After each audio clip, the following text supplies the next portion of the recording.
네, 안녕하십니까 여러분. 진짜 정신없는 달이네요. 지난주에는 엔비디아가, 오늘은 인텔이 이노베이션 2022에서 신제품을 공개했습니다. 반응이 지난 AMD나 엔비디아 때와는 다르게 찬사와 박수가 쏟아지고 있는 가운데 오늘은 인텔 이노베이션 2022 요약과 신제품에 대한 분석 가보도록 하죠.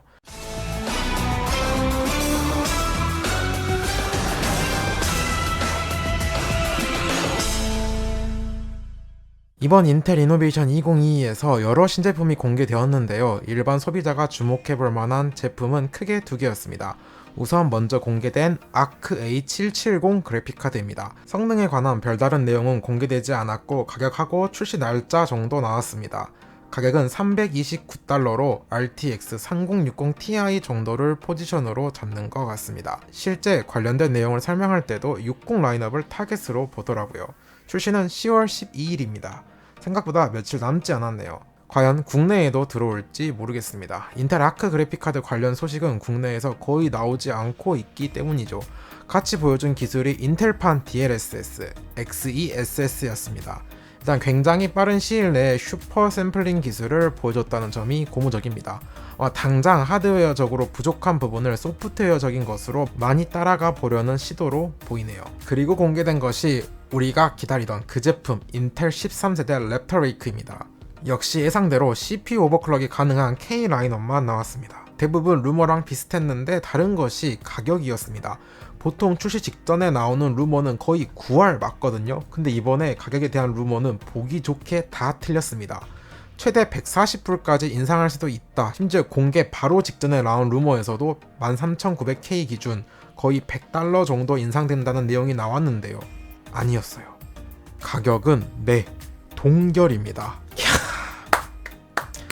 이래서 경쟁이 필요하죠. AMD가 예상외로 동결 및 인하를 했죠. 거기에 대응하기 위해 인텔도 동결한 모습입니다.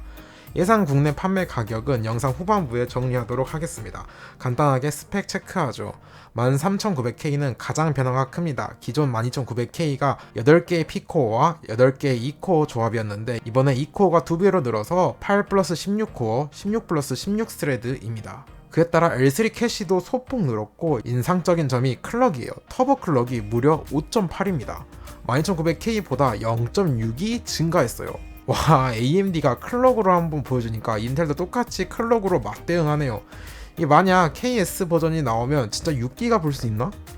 그리고 나머지 내장 그래픽은 동일하게 UHD 770이 들어갔고 TDP 역시 똑같이 125W입니다. 최대 전력 소모량은 10W 정도 늘었어요. 2코어가 늘어난 것에 비하면 최대 10W 늘어난 것이라 매우 개선된 것 같습니다.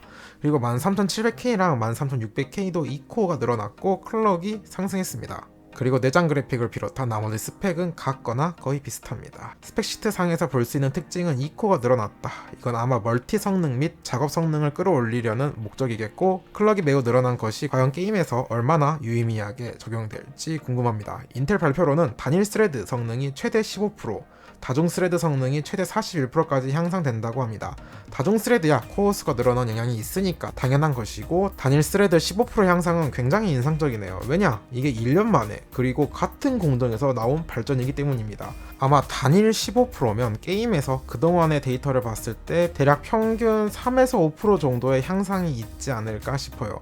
실제 12900K랑 게임 성능을 비교한 그래프에서도 대략 평균 5% 정도 상승하는 것으로 보이거든요. 이제 궁금한 것이 경쟁사랑 비교겠죠. 아쉽게도 최신 라파엘과는 비교하지 않았고 이전 세대 5950X나 5800X3D랑 비교한 것을 공개했는데 상당히 기대되는 수치네요. 근데 여기서도 와, 5800X3D는 참 명물이네요. 경쟁사도 인정하는 성능. 지금 라파엘이 오히려 게임 성능이 좀 애매하다는 평이 많아서 더 눈에 튀는 것 같습니다. 출시는 10월 20일입니다. 마지막으로 국내 판매 가격 예상해보죠. 물론 지금 날마다 환율이 오르고 있어서 막상 출시할 때는 더 비쌀 것 같긴 합니다. 근데 이게 중요한 것이 성능에 따라 지금 AMD 라파엘도 충분히 영향을 받을 수 있기 때문이죠. 현재 환율보다 조금 높게 1450원 정도 잡고 예상했을 경우 13900K가 약 100만원, 13900KF가 약 93만원, 13700K가 약 70만원, 13700KF가 약 64만원, 13600K가 약 53만원, 13600KF가 약 50만원입니다. 여기에 어제 공개된 라파엘의 가격을 대입해보면 13600KF랑 7600X가 가격이 거의 비슷하고 13700KF랑 7700X랑 경쟁 상대, 그리고 13900KF랑 7900X랑 비슷합니다. 790X는 13900K 예상 가격보다 무려 10만원 이상 더 비싸고요. 번외로 5800X 3D가 오르지 않고 지금 가격을 유지한다면 13600K랑 비슷합니다. 이게 거의 정확한 것이 MLCRP 상으로 봤을 때도 7600X랑 13600KF랑 거의 같고 7700X랑 13700KF랑 7900X는 13900KF랑 MLCRP가 붙어 있습니다. 그래서 환율 변수만 크지 않다면 예상한 가격 수준으로 나올 것 같아요. 정말 제대로 정면 승부하는 모습을 볼 수 있겠습니다. 인텔이 이번에는 조금 유리한 것이 보드 호환이 600번대 보드도 가능하고 거기에 DDR4도 지원하죠. 그래서 이점이 있습니다. 오늘 공개하지 않은 논K 라인업 제품군은 아마 내년 초 CES에서 보게 될 것 같습니다.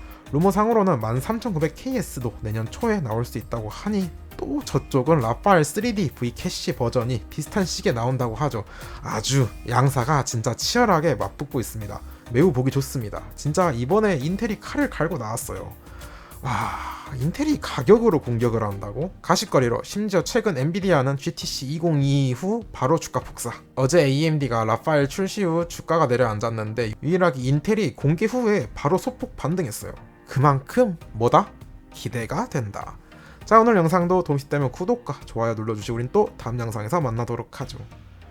안녕.